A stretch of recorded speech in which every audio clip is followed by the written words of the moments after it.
What's up? So today we're going to look at the Gnostic Gospels, so the Gospels that are outside of the Bible and didn't make it into the Bible, and we're going to see what kind of evidence these give us for helping us know who actually wrote the Gospels that are inside of the Bible. And so there's lots of Gnostic Gospels that didn't make it into the Bible, and if we look at these, I think they'll show us a couple clues that'll help us understand who wrote the Gospels that are inside of the Bible. We've been doing a series giving evidence for the authorship of the Gospels inside of the Bible, and so if you want to see more evidence for the reliability of the Gospels in the New Testament, be sure to click that subscribe button. Okay, so when I looked at all of the Gospels that are outside of the Bible, I kept finding a couple key things that shed light on the authorship of the Gospels inside the Bible. The first thing that I noticed is that whenever we have a gospel that is named after someone who isn't an eyewitness, this gospel is actually named after the person who wrote it. It's not pseudonymous. Pseudonymous means that a gospel is falsely named. So whenever you have a gospel outside of the Bible that is not pseudonymous, it's always actually saying the name of the person who wrote it.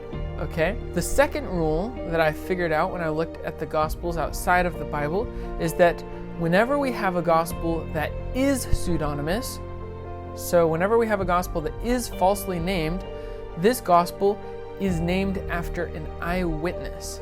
Okay? So it seems like whenever someone wants to falsely name their gospel, they name it after an eyewitness, so that way it'll have the best kind of luck, or the strongest kind of authority backing that gospel, an eyewitness's authority.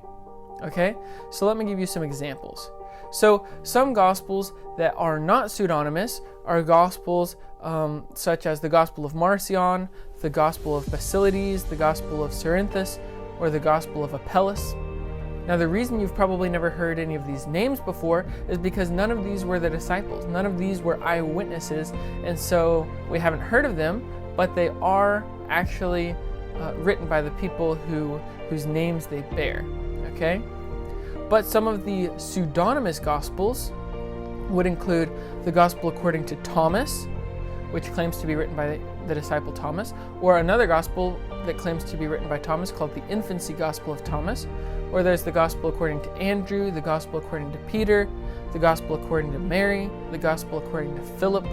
And when you look at these type of Gospels, what you find is that they all claim to be written by eyewitnesses, or especially mostly disciples, but also eyewitnesses like Mary.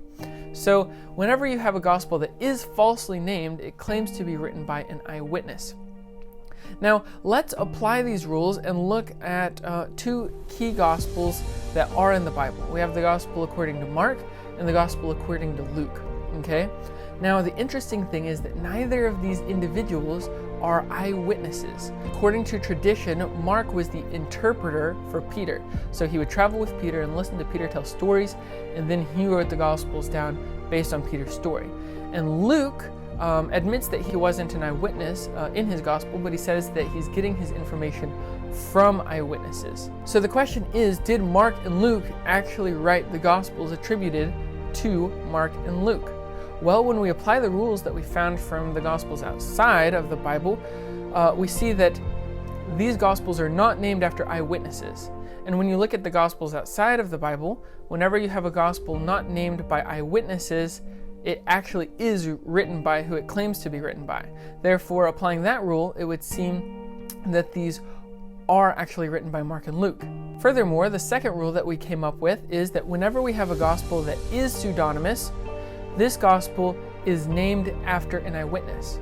So if Mark and Luke were pseudonymous, if they were falsely named, then they would have been named after eyewitnesses, not after Mark and Luke. So the second rule also suggests that Mark and Luke actually did write their Gospels.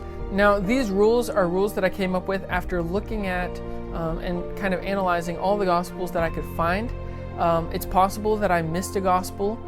So if I did, if there is a Gospel you know of that doesn't fit these rules, then feel free to put that down in the comments so that I can know about it. But based on my research, I found that whenever a Gospel claims to be written by someone who is not an eyewitness, it actually was written by who it claims to be written by. And whenever a Gospel is pseudonymous, it claims to be written by an eyewitness.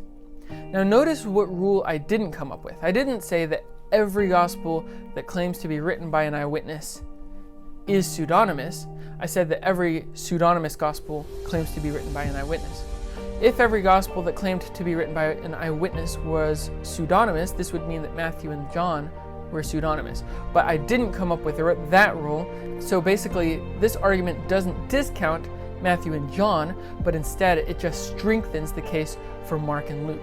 And the reason that it's so important to realize that Mark and Luke were written by Mark and Luke is because both of these people were very key people who had access to the eyewitnesses. Mark was the close friend and interpreter for Peter, and Luke was the close friend of Paul, and he claims to be getting his information from eyewitnesses.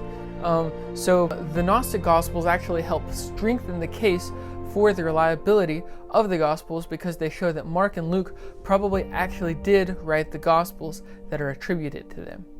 If you like this evidence, be sure to subscribe to the channel where I give regular evidence supporting the reliability of the Gospels and of the New Testament. Thanks so much.